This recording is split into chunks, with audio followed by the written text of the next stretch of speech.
오늘은 여러분과 주신 교재로 47페이지 함께 보겠습니다. 지파별 땅 분배 원칙에 대해서 말씀을 나누어 보겠습니다. 그리고 여러분 46페이지 한번 보시면 왼쪽 면에 보면 12지파의 땅 분배가 있습니다. 가만히 보면 맨 위에 단 지파, 그 밑에 아셀, 납달리, 므낫세 해서 맨 밑에 시므온 지파까지 12지파가 이제 땅을 분배한 기사가 나옵니다. 함께 펴놓고 여러분 보시기 바랍니다. 우리가 이제 여호수아서 말씀을 계속 묵상하는데 이스라엘 백성들을 이끌고 여호수아가 가나안 땅으로 들어갑니다. 요단강을 건너고 가나안 땅에 들어가서 여리고성, 아이성 전투부터 시작해서 총 7년간 정복 전쟁을 벌였습니다.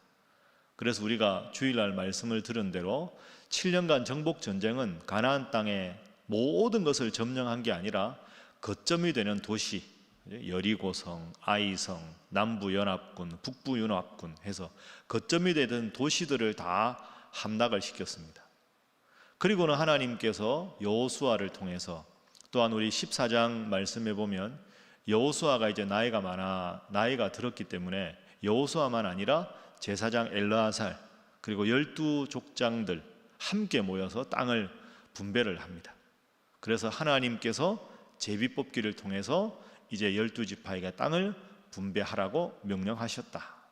그리고 우리가 어제 읽은 말씀은 그런데 갈렙이라고 하는 훌륭한 믿음의 사람은 지파별 땅 분배하기 전에 기럇 아르바라고 하는 아주 난공불락의 성, 자기가 45년 전에 정탐했던 그 땅을 제가 점령해서 하나님의 이름을 드높이겠습니다 하던 그 갈렙의 위대한 믿음을 우리가 어제 살펴보았습니다. 자, 그렇게 14장이 끝나고 오늘 이제 15장부터 시작이 됩니다. 오늘 우리 15장 1절 말씀부터 보면 유다 자손의 지파가 그들의 가족대로 제비 뽑은 땅, 각 지파별로 땅 분배가 시작이 됩니다. 자, 그러면 이제 여러분 우리가 말씀을 통해 나눈 대로 지파별로 땅을 분배하는 게 참 쉬운 일이 아닙니다. 전쟁을 할 때는 모두가 단결해서 한 마음이었는데 지파별로 땅을 분배할 때는 전부 자기 지파가 좋은 땅을, 큰 지파는 큰 지파대로 좋은 땅을 차지하고 싶고 작은 지파는 작은 지파대로 이번에 좋은 땅을 차지해서 지파의 힘을 키우고 싶고 전부 이해관계가 다릅니다. 이런 다른 이해관계 속에서 하나님께서 어떻게 지파별로 땅을 분배하라고 하시는가? 우리 인생에도 참 갈등을 조절해야 되는 어려운 일이 있는데 어떻게 해야 될까? 오늘 여러분 47페이지에 보면 민수기 26장 53절부터 56절이 있습니다. 하나님께서 이미 민수기에서 이렇게 말씀하셨지요. 제가 읽어봅니다. 이 명수대로 땅을 나누어 주어 기업을 삼게 하라. 땅을 분배할 때 지파별 명수, 숫자가 제일 많은 지파에게 제일 큰 땅을 분배하라. 수가 많은 자에게는 기업을 많이 줄 것이요 수가 적은 자에게는 기업을 적게 줄 것이니 그들이 계수된 수대로 각기 기업을 주되 오직 그 땅을 제비 뽑아 나누어. 이게 중요합니다. 제비를 뽑아라. 그래서 그들의 조상 지파 이름을 따라 얻게 할지니라. 그 다소를 막론하고 그들의 기업을 제비 뽑아 나눌지니라. 방법이 뭡니까? 제비 뽑기입니다. 제비 뽑기는 아니 이 중요한 일을 제비 뽑기에서 운으로 맡기나, 우리 지파 좋은 땅 얻었다, 야 제비를 잘 뽑았네, 여러분 이게 아닙니다. 성경에서 제비 뽑기는 지파별 모든 이해관계, 모든 친소관계를 다 내려놓고 오직 하나님의 뜻에만 맡기겠다 하는 게 제비 뽑기입니다. 그래서 이제 후대의 일이지만 이스라엘의 맨 첫 번째 왕 사울 왕을 뽑을 때도 제비 뽑기로 사울 왕을 뽑습니다. 그러니까 모든 이해관계를 다 뒤로 하고 온전히 하나님의 뜻만 구할 때 하나님께서 원하시던 방법이 제비 뽑기의 방법이었다. 그걸 한번 확인해 볼까요? 자, 잠언 16장 33절 말씀입니다. 자, 각 가정에서도 이 말씀 우리가 다 함께 읽어봅니다. 시작. 제비는 사람이 뽑으나 모든 일을 작정하기는 여호와께 있느니라. 아멘. 사람이 제비를 뽑는 것 같은데 그 뽑는 제비를 통해서 역사하시는 분은 누구시다? 하나님이시다. 그래서 제비 뽑기는 하나님께서 가장 백성들과 지파들의 필요에 따라서 모든 것을 이루어 나가시는 방법이다. 그래서 제비 뽑기로 지파별로 땅을 분배합니다.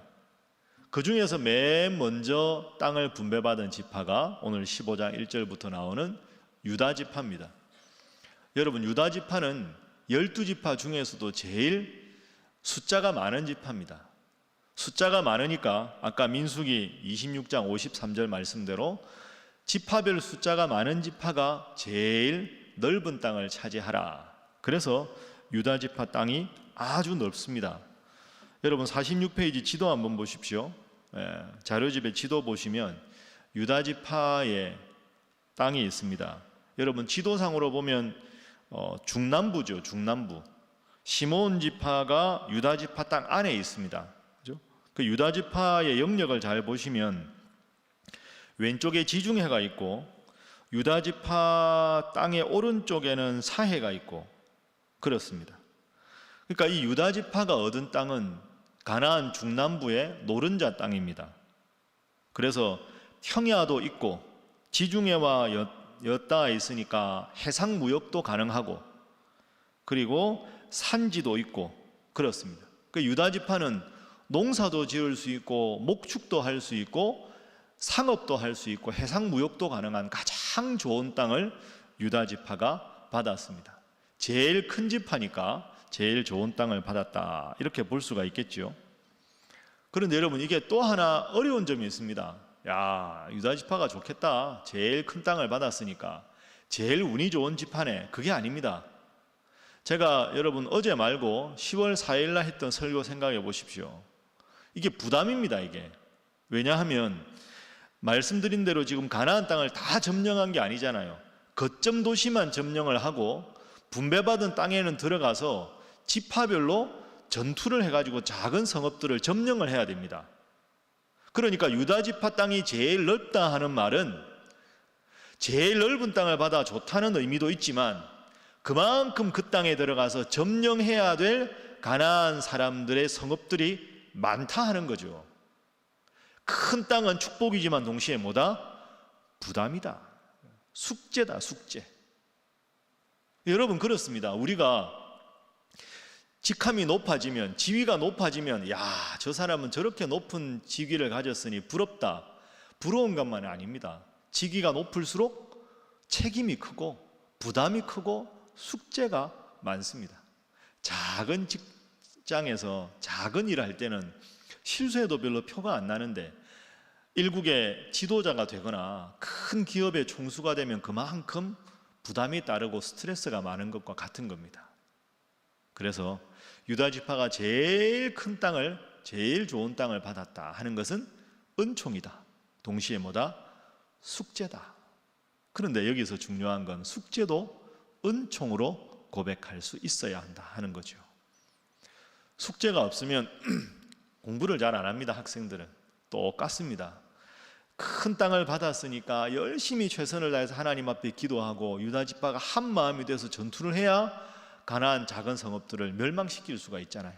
그러면 점령해야 될 땅이 많다는 건 그만큼 하나님을 믿고 간절함이 필요하다. 숙제가 있어야 공부하듯이 점령해야 될 작은 성읍이 많은 것이 유다 지파에게는 하나님의 은총의 배려다 하는 걸 생각하셔야 됩니다. 그래서 여러분들도 하나님께서 각 가정에서 맡겨주신 직분이 있고 또 교회에서 맡겨주신 직분이 있을 텐데 직분에 높고 낮은 것 관계없이 크든 작든 간에 여러분이 해야 할 신앙적인 숙제를 하나님의 은총이라 고백하고 잘 감당하시는 여러분 모두가 되시기를 주님 이름으로 축복합니다. 각 가정에서 아멘 하실 줄 믿고 그 다음으로 넘어가겠습니다. 자, 두 번째 보죠. 제비 뽑아 나누었다. 인구에 대한 배당이고 구체적으로 어느 땅을 배분받는지는 제비로 뽑았다. 말씀드렸습니다. 하나님의 뜻에 따라서. 그리고 저 지파는 비옥한 땅 받았다, 우리는 척박한 땅 받았다 하는 분쟁과 불만을 미리 다 없애기 위해서 받았습니다. 자, 그럼 여러분, 각 지파별로 하나님이 가장 필요에 따라서 좋은 땅을 주셨다 말씀드렸으니까 그 예를 한번 들어보죠. 자, 여러분 46페이지 지도하고 47페이지 3번하고 한번 비교해서 보십시오. 자, 이사갈 지파 땅이 어딘지 한번 보십시오. 이사갈이 어디 있습니까? 제일 중앙 부분에 보면 므낫세 지파가 있고요. 므낫세 바로 위에 이사갈 지파가 있습니다. 이사갈 지파의 사람들은 아주 온순한 사람들입니다. 성품이 아주 편안하고 너그럽고 온순한 사람들, 농사를 잘 성실하게 짓는 사람들입니다. 그래서 이사갈 지파가 받은 이 땅은 이스라엘 가나안 땅 전체에서 제일 농사 짓기 좋은 이스라엘 평야입니다. 평야. 우리가 뭐 국사 시간에 배운 대로 뭐 나주 평야, 김해 평야 하는 대로 너른 들이 있고 농사 짓기 제일 좋은 땅이 이 이사갈 지파가 받은 땅입니다. 왜? 이사갈 지파 사람들은 농사를 잘 짓고 온순한 사람들이거든요. 그러니까 하나님께서 이사갈 지파 사람들에게는 이스라엘 평야를 주신 겁니다. 이사갈 지파 저 위에 보면 스불론 위에 아셀 지파하고 납달리 지파가 있습니다. 이 두 지파도 농사에 달란트가 있는 지파들입니다. 그러니까 하나님께서 그냥 주신 게 아니라 제일 농사를 잘 짓는 지파에게는 제일 넓은 땅이 있는 평야를 주신 거죠. 자, 그래서 이사갈, 아셀, 납달리 지파 위에 어느 지파가 있습니까? 제일 위에는 단 지파가 있습니다. 여러분, 단 지파가 어떤 지파일까요? 후대 삼손이 단 지파입니다. 12지파 중에서 제일 싸움을 잘하는 지파가 단 지파입니다. 싸움을 잘한다는 게 꼭 좋은 의미만은 아니죠. 아주 용맹하다 이런 뜻도 있지만 다혈질이고 막 성격이 급하고 이런 사람들이 단 지파거든요. 단 지파 영역이 보면 조그맣습니다. 다른 지파 땅보다 훨씬 적잖아요. 므낫세 지파하고 단 지파 비교해 보십시오. 너무 작잖아요. 왜 그럴까? 단 지파는 싸움을 잘하니까 싸움을 해서 전투를 해서 그 땅을 넓혀라 하는 겁니다. 만약에 이사갈 지파한테 이 땅을 줬으면 어떻게 될까요? 이사갈 지파는 온순해서 전투에도 약한데 땅도 적으면 안 될 거 아닙니까? 그리고 단 지파가 지금 제일 위쪽이죠. 국경이라는 겁니다. 국경. 그러면 단 지파가 늘 전투할 때 대항마가 누구냐? 우리가 성경에 보면 골리앗이 어느 나라 장군입니까? 블레셋이죠. 블레셋, 그 다음에 아모리 족속, 이런 족속들이 북쪽에 있습니다. 그러니까 단 지파는 전투를 아주 잘하기 때문에 국경 수비를 맡는 거죠. 전투를 해서 이 지파별 땅도 영역도 넓혀야 되지만 블레셋 지파와 아모리 족속과 싸울 때도 항상 이겨야 됩니다. 그래서 삼손이 주로 싸운 나라가 어디입니까? 블레셋이 되는 거죠. 하나님께서 다 그런 거 배려해서 하신 겁니다. 시간 관계상 우리가 몇 지파만 살펴봤는데요. 그래서 하나님은 제일 필요에 따라서 가장 그 지파에게 맞는 것을 주셨다. 자, 두 개만 더 보겠습니다. 다시 지도 보시죠. 아셀, 납달리, 이사갈 사이에 스불론 지파가 있습니다. 스불론 지파. 이 스불론 지파는 무역을 아주 잘합니다. 장사를 잘하는 지파입니다. 그러면 스불론 지파 왼쪽에 지중해가 있잖아요. 지중해로 나가서 해상 무역을 잘하던 지파가 스불론 지파입니다. 그러니까 스불론 지파의 땅은 스불론 지파 오른쪽에 긴네렛 호수가 갈릴리 호수죠. 갈릴리 호수와 지중해 사이에 스불론 지파의 땅을 하나님이 주신 거죠. 그리고 이 스불론 지파는 염색을 잘하고요. 바닷가 쪽에 모래를 이렇게 가공을 해가지고 유리를 만드는 산업을 발전시킵니다. 그런 거 보면 이 지파별로 하나님이 가장 필요에 따라서 주셨다. 어떤 방법으로? 제비뽑기로. 그래서 제비뽑기처럼 우연으로 보이는 방법을 통해서 하나님은 가장 완벽하게, 가장 아름답게 모든 것을 공평하게 주셨다 하는 겁니다. 여러분, 저를 한번 따라해 보시죠. 똑같지 않으나 공평하신 하나님. 여러분, 이게 중요합니다. 오늘 이 표현을 꼭 기억하십시오. 똑같지 않으나 공평하신 하나님. 하나님은 지파별로 이제 루벤 지파, 갓 지파, 므낫세 반 지파가 요단강 오른쪽에 영역을 받았고 레위 지파 빼니까 요셉 지파가 2지파가 됐으니까 9지파 반이거든요. 줄 때 정확하게 영역을 나누어 가지고 딱 주신 게 아닙니다. 스불론 지파에게는 스불론 지파에 맞게, 단 지파에는 단 지파에 맞게, 유다 지파는 유다 지파에 맞게 똑같지 않습니다. 평야를 받은 지파도 있고 바닷가를 받은 지파도 있고 국경을 받은 지파도 있고 똑같지 않습니다. 그러나 공평하신 하나님, 다 그 지파별로 가장 잘 지낼 수 있는 땅을 주셨기 때문에 똑같지가 않아요. 그러나 생각해보면 가장 공평하신 하나님. 여러분, 이것이 오늘 우리 인생에도 주시는 하나님의 교훈입니다. 우리 교회 성도들도 보면 다 다르지요. 여러분의 자녀들도 자손들도 다 다르잖아요. 잘하는 것도 다르고 관심도 다르고 다 다릅니다. 하나님이 똑같이 안 주셨어요. 똑같이 주지 않으셨기 때문에 불공평한 하나님이 아닙니다. 우리가 원망해야 되는 하나님이 아니지요.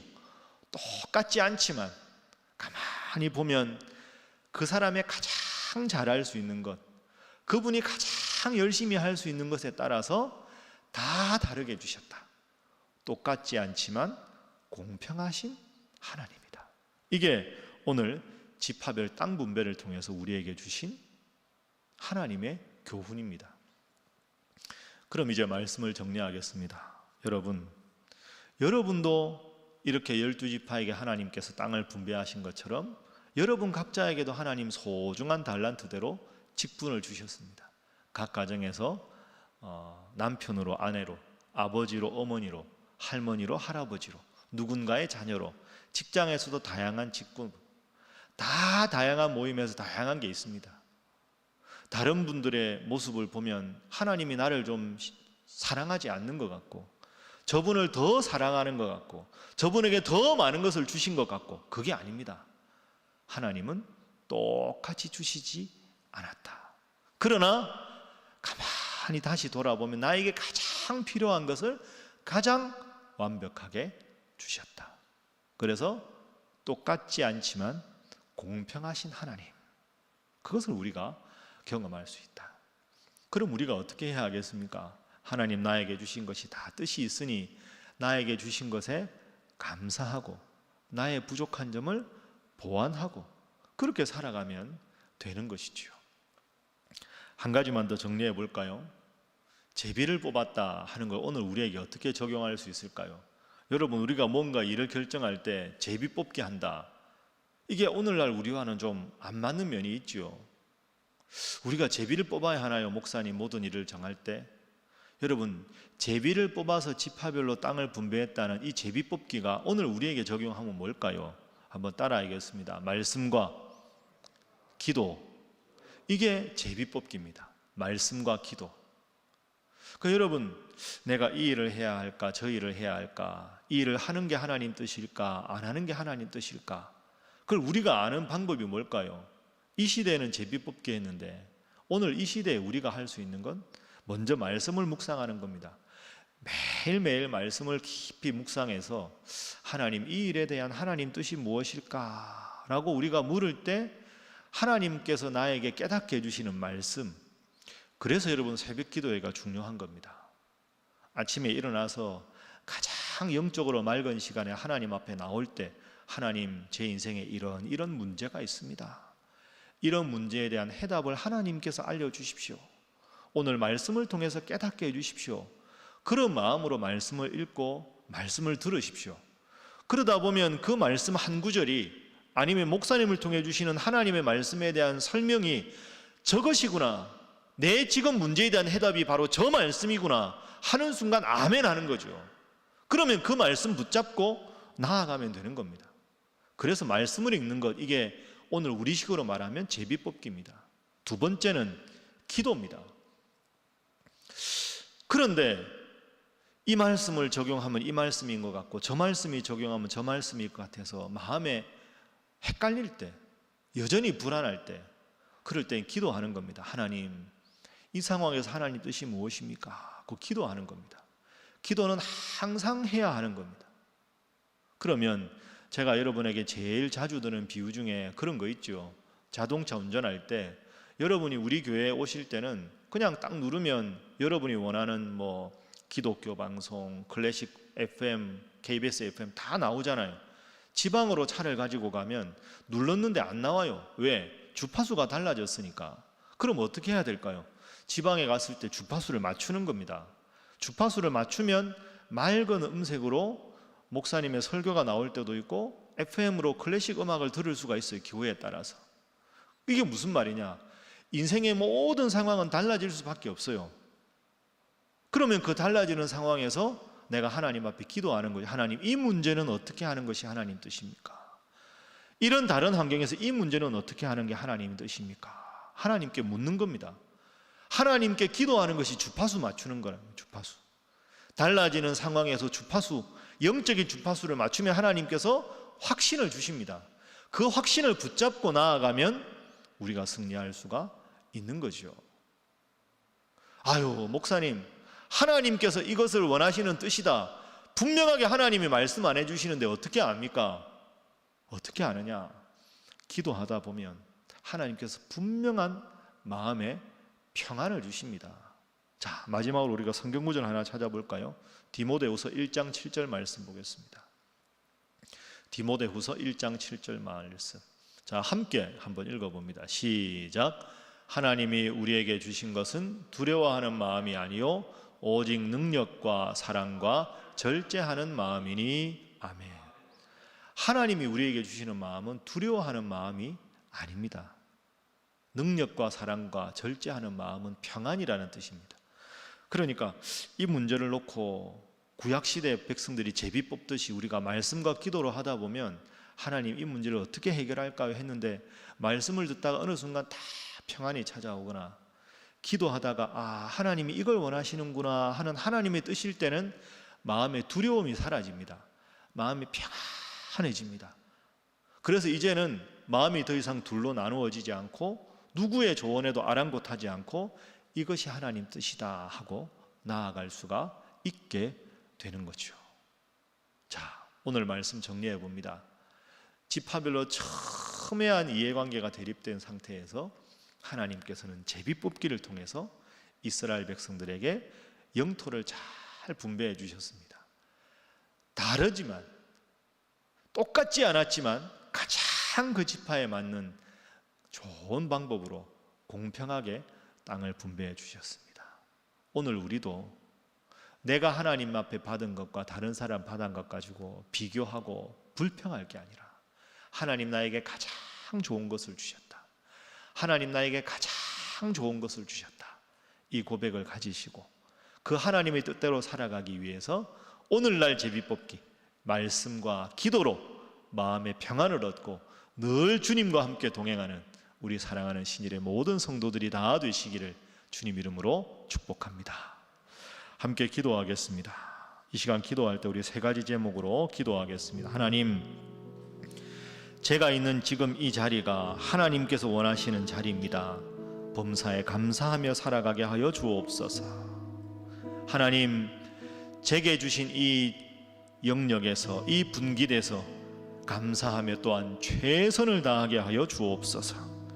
세 번째로 하나님의 뜻을 분명히 깨닫고 살아가기 위해서 말씀과 기도에 힘쓰게 하여 주옵소서. 감사, 최선, 말씀과 기도, 우리 세 가지 제목을 놓고 우리의 삶을 하나님께서 주관하시고 하나님 원하시는 길만 걸어감으로 하나님 앞에 복받는 인생 되게 하여 주옵소서. 다 함께 주님 앞에 기도하겠습니다. 주여 믿습니다. 주여 믿습니다. 주여 믿습니다.